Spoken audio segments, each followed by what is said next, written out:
الحمد لله نحمده ونستعينه ونستغفره ونؤمن به ونتوكل عليه ونعوذ بالله من شرور أنفسنا ومن سيئات أعمالنا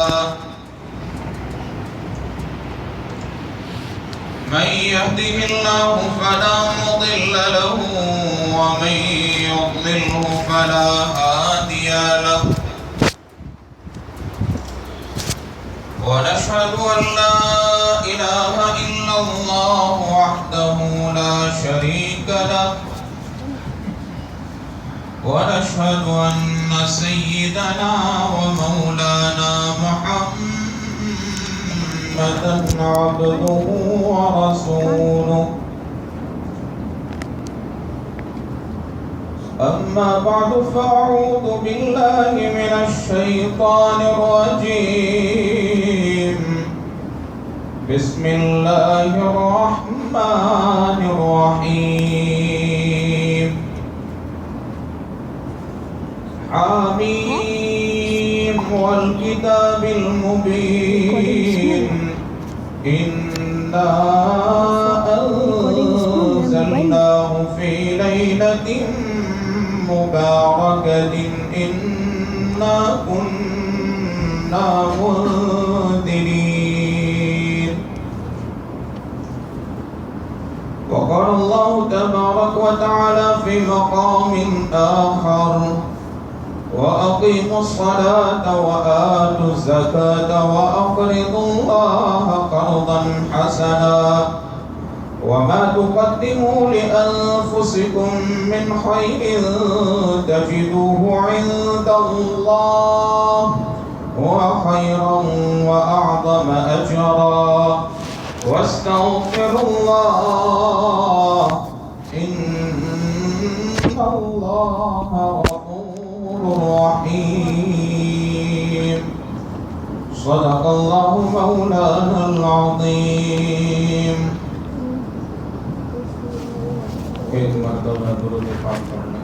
اللهم صل على سيدنا محمد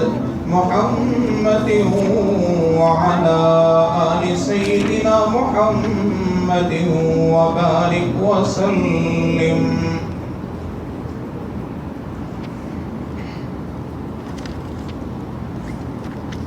بزرگان محترم اور برادران عزیز، آج میں آپ حضرات کے سامنے کچھ لبکشائی کرنے کی جسارت حاصل کر رہا ہوں. میں اللہ تبارک و تعالی سے دعا کرتا ہوں کہ اللہ تبارک و تعالی مجھے صحیح کہنے، ہم سب کو سمجھنے اور اس پر عمل کرنے کی توفیق عطا فرمائیں. آمین. محترم سامعین، اللہ تبارک و تعالی نے دو چیزیں پیدا فرمائی ہیں. ایک تو ہے یہ انسان کا ظاہری جسم، جس میں سر ہے، آنکھیں ہیں، سینہ ہے، پیٹ ہے، پیٹھ ہے، اور اس کے علاوہ بے شمار انسان کے اعضاء ہیں. انسان کے جسم میں اللہ تبارک و تعالی نے مشینری رکھی ہے. وہ اس طور پر کہ انسان غذا لیتا ہے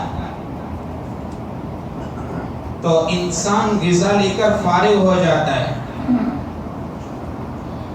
پھر انسان کے جسم میں ایک سسٹم ہے پوری جو مختلف ادوار سے گزرتی ہیں. جس میں سے خون بنتا ہے، دیگر مادات بنتے ہیں. پھر یہ جو غذا سے بنے ہوئے مادات ہیں وہ دیگر اعضاء کی طرف منتقل ہوتے ہیں. مثال کے طور پر ہم جو لقمہ لیتے ہیں تو ہماری آنکھ کام کر رہی ہے تو اس کو بھی غذا کی ضرورت ہے. تو یہ بات نہیں ہوتی ہے کہ انسان جو غذا لیتا ہے تو وہ غذا ڈائریکٹ آنکھ کو پہنچ جاتی ہے، یا جو دانہ کھاتا ہے انسان وہ ڈائریکٹ جا کر ہاتھ میں چلا جاتا ہے اس کا کچھ حصہ. ایسا نہیں ہوتا ہے. اللہ تبارک و تعالی نے ایک پوری سسٹم اندر رکھی ہوئی ہے جو کام کر رہی ہے. غذا مختلف ادوار سے گزرتی ہے، پھر اس سے لطیف مادے پیدا ہوتے ہیں اور وہ دیگر اعضاء کے لیے غذا بنتے ہیں. ہم ایک مثال کے ذریعے سمجھتے ہیں کہ ہماری یہ جو لائٹ ہوتی ہے اس کو چلنے کے لیے پاور چاہیے. اب یہ جو پاور ہے وہ ہمیں نظر نہیں آتا، وہ لطیف مادہ ہے جس کو ہم اپنی آنکھوں سے دیکھ نہیں سکتے، مگر ظاہر سی بات ہے کہ اس کے بغیر لائٹ چلتی بھی نہیں ہے. تو سیم اسی طرح سے ہے کہ اللہ تبارک و تعالی غذا کے اندر سے لطیف جسم مادہ پیدا فرماتے ہیں، وہ مادہ آنکھ تک پہنچتا ہے اور اس کے ذریعے انسان دیکھتا ہے. اسی طرح اللہ تبارک و تعالی ہر عضو کو اپنی غذا پہنچاتا ہے. یہ اللہ تبارک و تعالی کی کاریگری ہے، اللہ تبارک و تعالی کی قدرت ہے کہ اللہ تبارک و تعالی نے اتنا عجیب انسان کو پیدا فرمایا ہے. پھر ان تمام اعضاء کے اوپر دل کو حکمراں کے طور پر مقرر کر دیا. جیسے کہ ہم دنیا میں دیکھتے ہیں کہ ایک حکمران ہوتا ہے اور اس کے ماتحت بہت سے لوگ کام کرتے ہیں، تو ہمارے جسم میں بھی کچھ اسی طرح سے ہے کہ دل کو اصل بنایا ہے، دل کو ہیڈ بنایا ہے، اور دیگر جو اعضاء ہیں وہ دل کے ماتحت کام کرتے ہیں. آپ صلی اللہ علیہ وسلم نے بھی اس طرح، آپ صلی اللہ علیہ وسلم کی حدیث سے بھی اس کی تائید ہوتی. نبی کریم صلی اللہ علیہ وسلم نے فرمایا کہ انسان کے جسم میں ایک لوتھڑا ہوتا ہے جس کو ہم دل کہتے ہیں. اگر وہ صحیح رہتا ہے تو دیگر تمام اعضاء صحیح رہتے ہیں، اگر وہ بگڑتا ہے تو تمام اعضاء بگڑتے ہیں.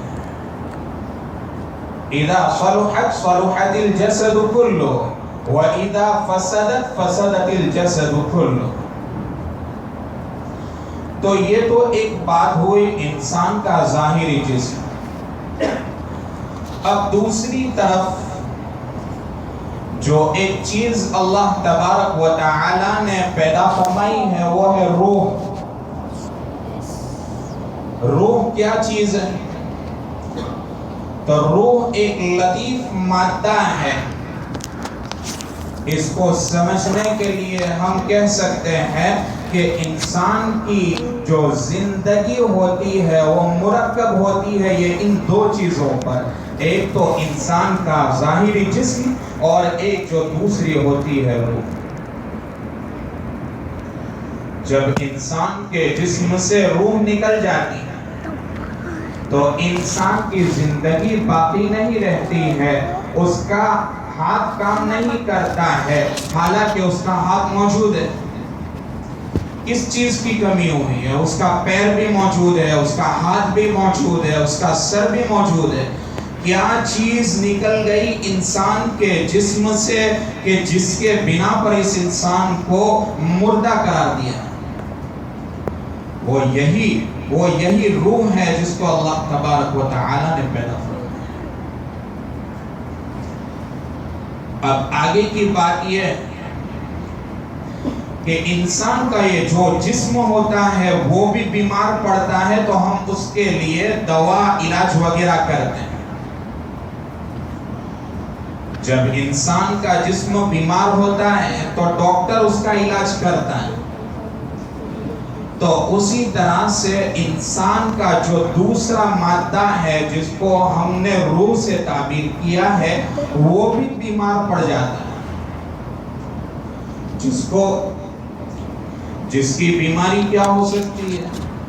جس کی بیماری ہے گناہ، اللہ تبارک و تعالی کی نافرمانی، اللہ تبارک و تعالی کی معصیت، اللہ تبارک و تعالی سے دوری، اللہ تبارک و تعالی کی طرف سے انسان کو جو احکام دیے جاتے ہیں اس کو پورا نہ کرنا، یہ تمام انسان کے روح کی بیماری ہے.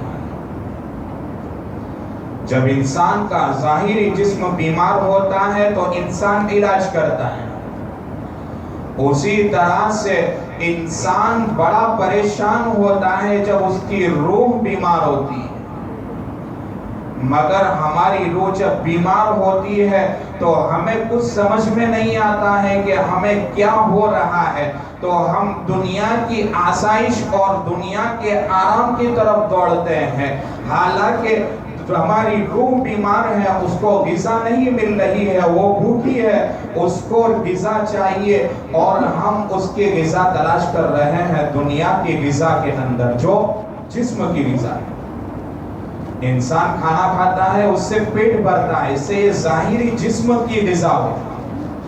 اس کا جو باطنی ایک مادہ ہے جو ایک روح ہے اس کی غذا تو اللہ تبارک و تعالی کی احکام کی تکمیل میں ہے. ہر انسان ہے دنیا میں آیا ہے اور اسباب کے اوپر موقوف ہے، اس کو یہ پیٹ بھرنے کے لیے یہ غذا کی بھی ضرورت ہے. تو اللہ تبارک و تعالی نے انسان کو اجازت دی کہ تو کچھ کما، اپنا پیٹ پال، اپنے آل اولاد کا پیٹ پال، اپنی زندگی گزار. جب انسان کو اللہ تبارک و تعالی نے کچھ اختیار دیے تو انسان دنیا کی طرف اتنا متوجہ ہو گیا کہ اپنا پورا روح جو ہے وہ اس نے دنیا کی طرف لگا دی اور روح کی جو غذا تھی اس کو فراموش کر دیا. اللہ تبارک و تعالی کے احکام کو بھول گیا کہ اللہ تبارک و تعالی نے مجھے کیوں بھیجا ہے، میری زندگی کا مقصد کیا ہے، مجھے کیا کرنا ہے، مجھے اللہ تبارک و تعالی کی جانب سے کن چیزوں کا مطالبہ ہو رہا ہے. یہ تمام چیزیں انسان بھول گیا. تو اللہ تبارک و تعالی نے پھر اسے یاد دلایا کہ یہ انسان تو 11 مہینے دنیا کی طرف پورا متوجہ ہو چکا ہے، اپنی زندگی کے مقصد کو بھول گیا ہے.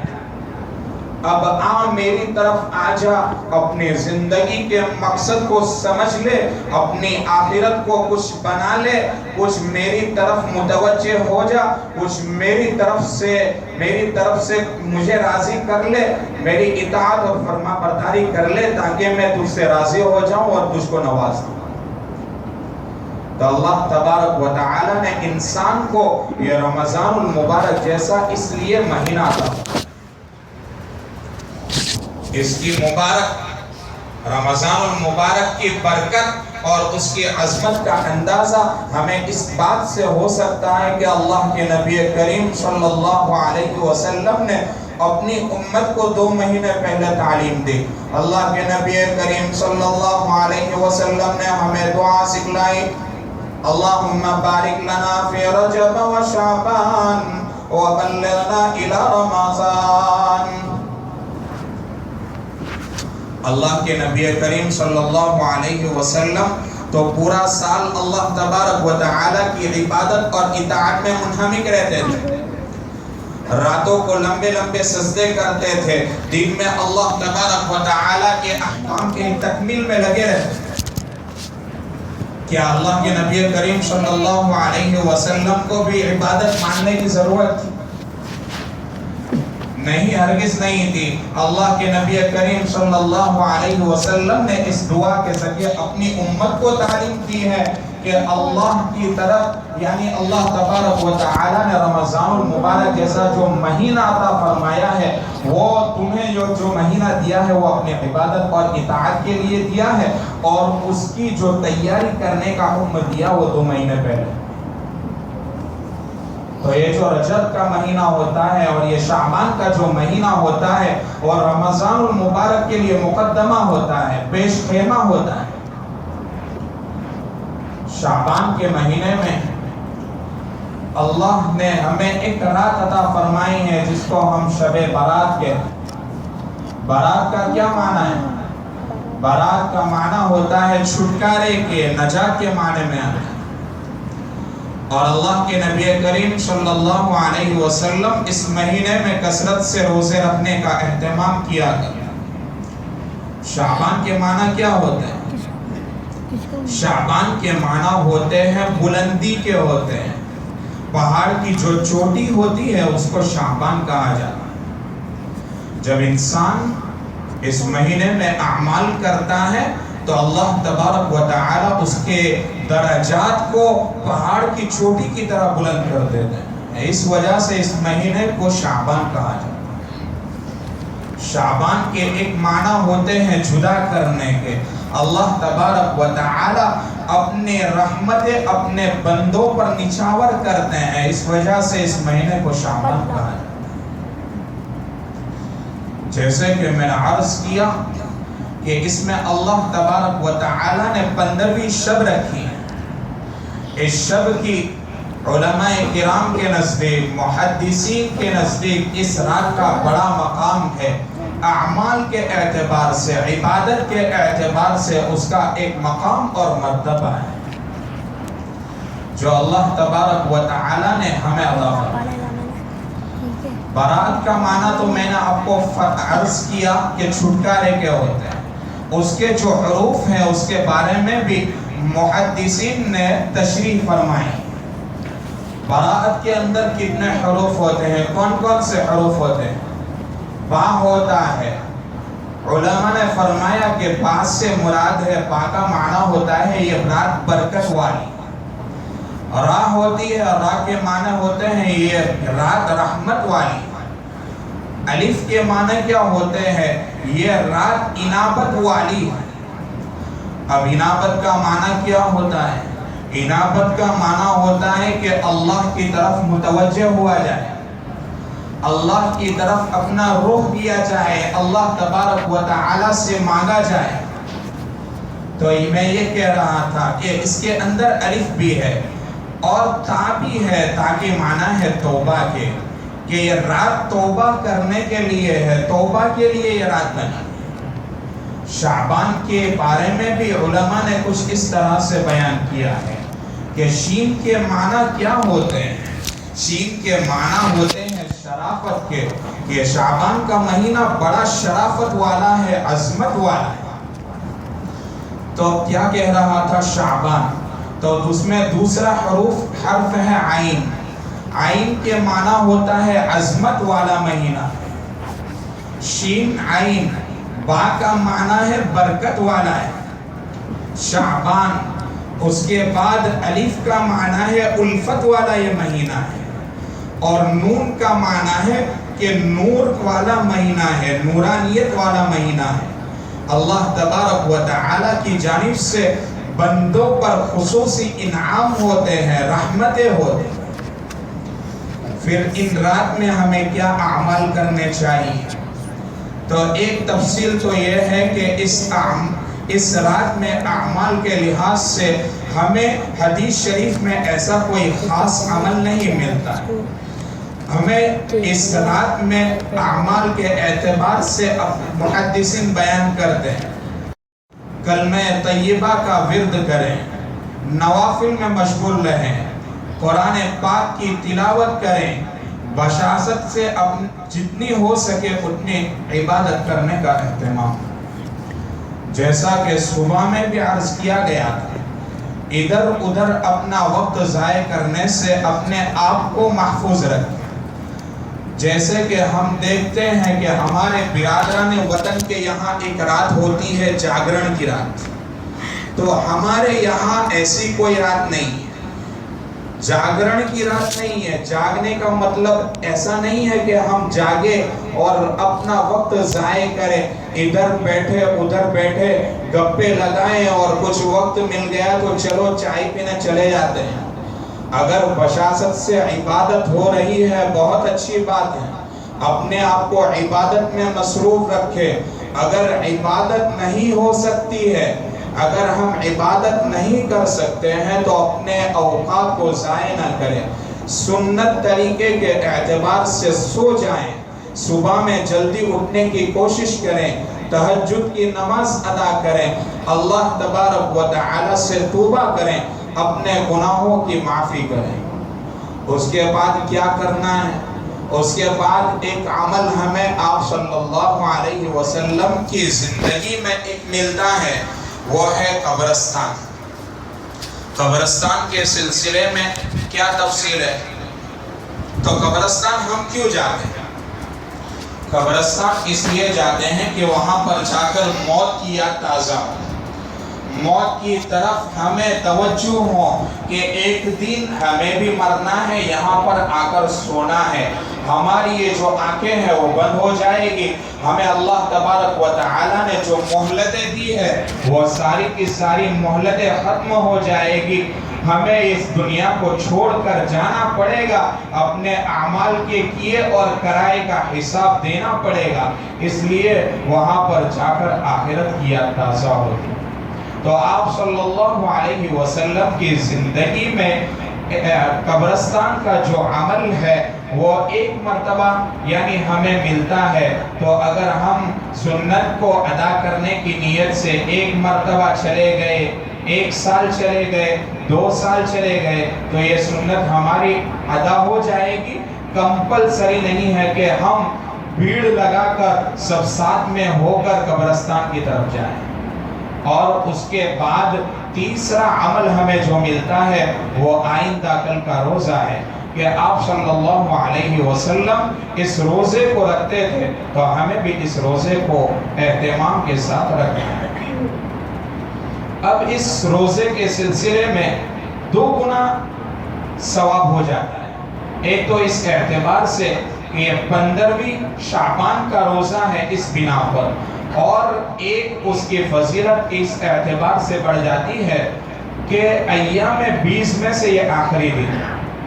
جیسے کہ 13ویں، 14ویں اور 15ویں کو آپ صلی اللہ علیہ وسلم ہر مہینے روزے رکھنے کا اہتمام کیا کرتے تھے، تو یہ انہی میں سے 15واں آخری دن ہے۔ اگر ہم نے اس دن میں روزہ رکھ لیا تو ہمیں اللہ تبارک و تعالی کی ذات سے امید ہے کہ اللہ تبارک و تعالی ہمیں 2 گنا اجر عطا فرمائیں گے، ایک تو 15ویں شعبان کے روزے کے اعتبار سے، اور ایک ایام 20 یعنی 15ویں تاریخ کا روزہ رکھنے کے اعتبار سے۔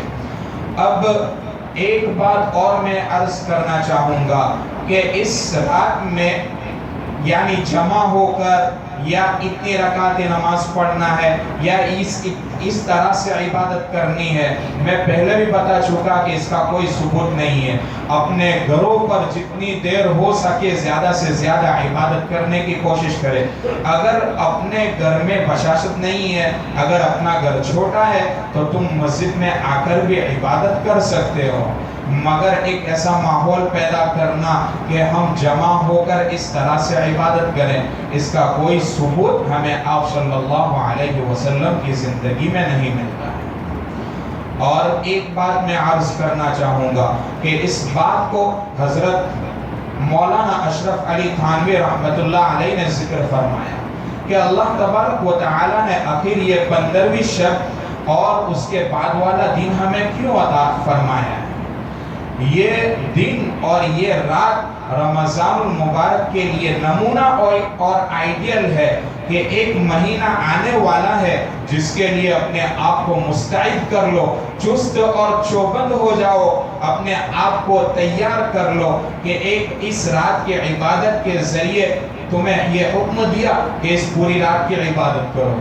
پھر اس کے بعد جب انسان پوری رات کی عبادت کر لے گا تو پھر عشاء کے بعد 1 گھنٹہ، سوا گھنٹہ یا 1.5 گھنٹہ، پونے 2 گھنٹے اگر رمضان المبارک میں اگر تراویح پڑھنا بھی آیا تو اس میں انسان کو کوئی حرج اور تکلیف محسوس نہیں ہوگی۔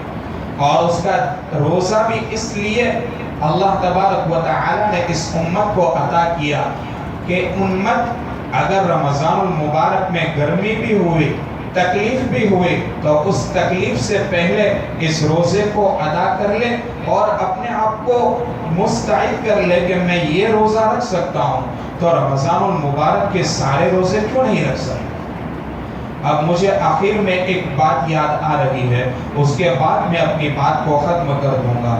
یہ بات حضرت مولانا ابراہیم صاحب دیولہ دامت برکاتہم العالیہ سے میں نے سنی تھی کہ اپنی ذات کو عبادت، اپنی یعنی پیٹ اور پیٹھ کو عبادت کے لیے ہلکا کر لو۔ تو رمضان المبارک جو آ رہا ہے اس کے لیے ہمیں اپنے پیٹ کو بھی ہلکا کرنا ہے، اپنی پیٹھ کو بھی ہلکا کرنا ہے۔ پیٹھ کو کس طور پر ہلکا کرنا ہے کہ ہم پورے سال تو اپنے پیٹ کے لیے کماتے ہیں، مگر 1 مہینہ اپنے کام میں سے تھوڑا وقت فارغ کر کے اپنے بوجھ کو ہلکا کر لے اور اللہ تبارک و تعالی کی طرف متوجہ ہو جائے۔ اور اپنے پیٹ کو کس طرح سے ہلکا کرنا ہے؟ اپنے پیٹ کو اس طرح سے ہلکا کرنا ہے کہ افطاری میں بھر پیٹ اتنا نہ کھا لے کہ پھر ہم سے تراویح بھی نہ پڑھی جائے۔ ہمیں تراویح پڑھنی ہے تو اس کے لیے اپنے پیٹ کو تھوڑا سا ہلکا رکھنا ہے، اس کے بعد چاہے تو ہم کھا سکتے ہیں۔ مجھے حضرت مولانا طارق جمیل صاحب دامت برکاتہم العالیہ کا ایک قول یاد آ رہا ہے۔ حضرت نے ایک موقع سے فرمایا تھا کہ سموسے بھی اندر، پکوڑے بھی اندر، اور شربت بھی اندر، اور لسی بھی اندر جا رہی ہے، اس کے بعد آ کر کہتے ہیں کہ ہم سے تراویح نہیں پڑھی جاتی۔ تو کہاں سے پڑھی جائے گی؟ تو ہمیں تراویح کے لیے اپنے پیٹ کو ہلکا رکھنا ہے۔ انہی چند گزارشات پر میں اپنی بات کو ختم کرتا ہوں۔ وآخر دعوانا ان الحمد للہ رب العالمین۔ میں حضرت امام صاحب سے گزارش کرتا ہوں کہ تشریف لائیں اور دعا کریں۔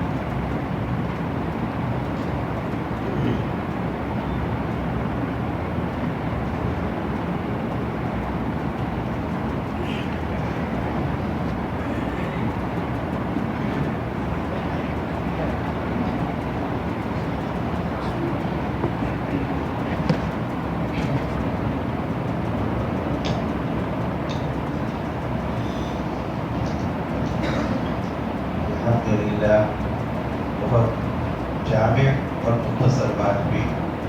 اب ان کا مقصد یہی ہے کہ ہم اپنی حد تک وسع، جتنی ہم میں طاقت ہو، بشاشت ہو، جاننے کی ہمت ہو، اپنے اعتبار سے انفرادی طور پر اپنے اعمال میں لگ جائیں، اللہ سے خوب مانگیں، توبہ استغفار کریں، اللہ ہو گیا معاف کر دیں، آگے کی ہماری نمازوں کا اہتمام نصیب کرنا، نمازوں کی پابندی، تلاوت کی پابندی، اپنے اولاد کے، ماں باپ کے، رشتہ داروں کے حقوق ادا کرنے کی توفیق عطا مانگیں۔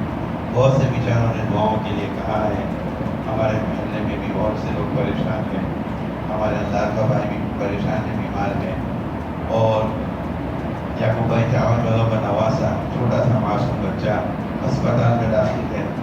جنہوں نے اپنے طور پر دعاؤں کے لیے کہا ہے، اللہ ان کی سب کے لیے ہم نیت کرتے ہیں۔ ہمارے بہت سے بزرگ جو ہر سال ہمارے ساتھ رہتے تھے، ہمارے امام چاچا، ہمارے نجو بھائی، عبدالقادر بھائی، آج ایسے موقع پر ہمارے آنکھیں ان کو ٹوٹتی ہے، تو سب کے لیے ہمیں دعائیں کرنی چاہیے۔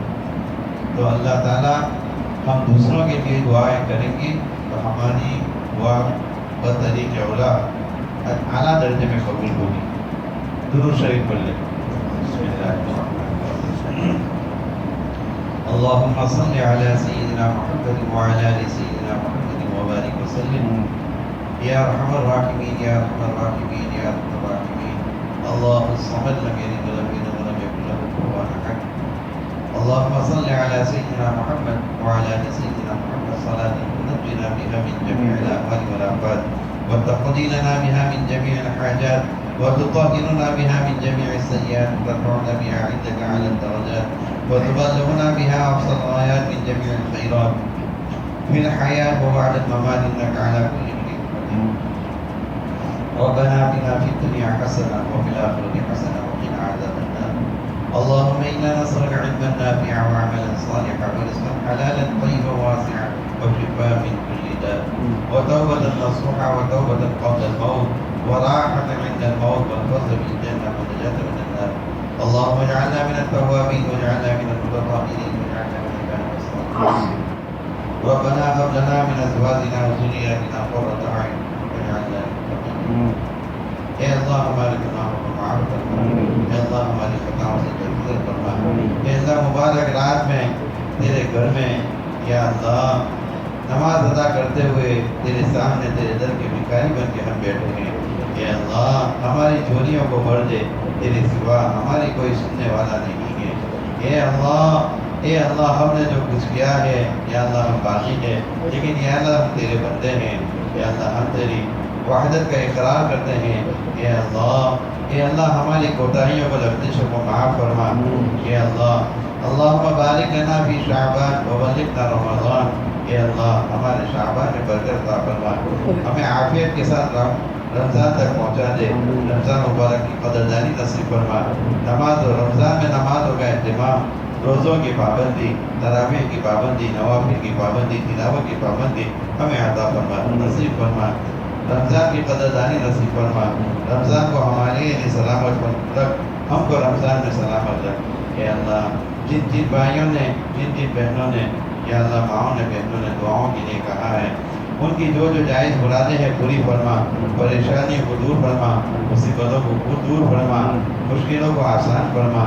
یا اللہ جو کچھ بیمار ہے یا اللہ ان کو شفا کاملہ عاجلہ دائمہ کلیہ نصیب فرما. اے اللہ ہم تو اس قابل نہیں کہ تیرے سامنے یا اللہ ہم عرض و معروض پیش کر سکے. یا اللہ ہمارا فرض ہے کہ انہوں نے ہمارے لیے ہم پر توقع باندھی ہے. یا اللہ تمام کی دینی یا اللہ دینوں کے پیٹ کو مرادوں کو جاننے والا ہے.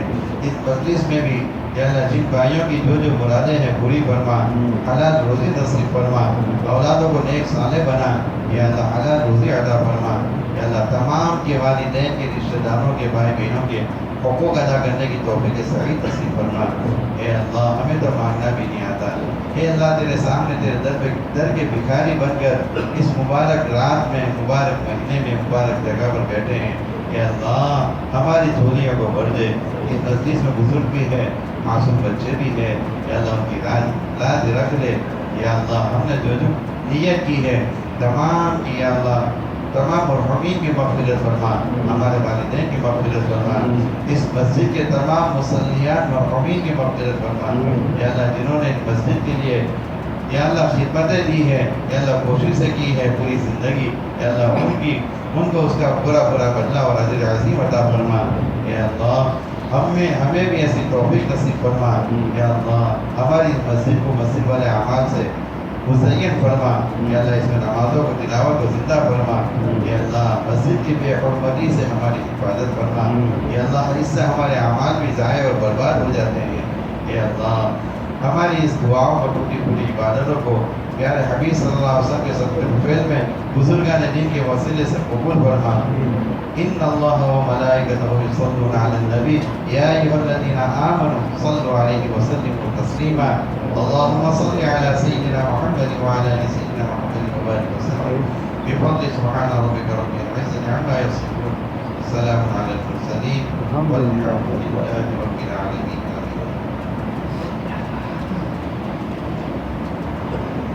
آمين.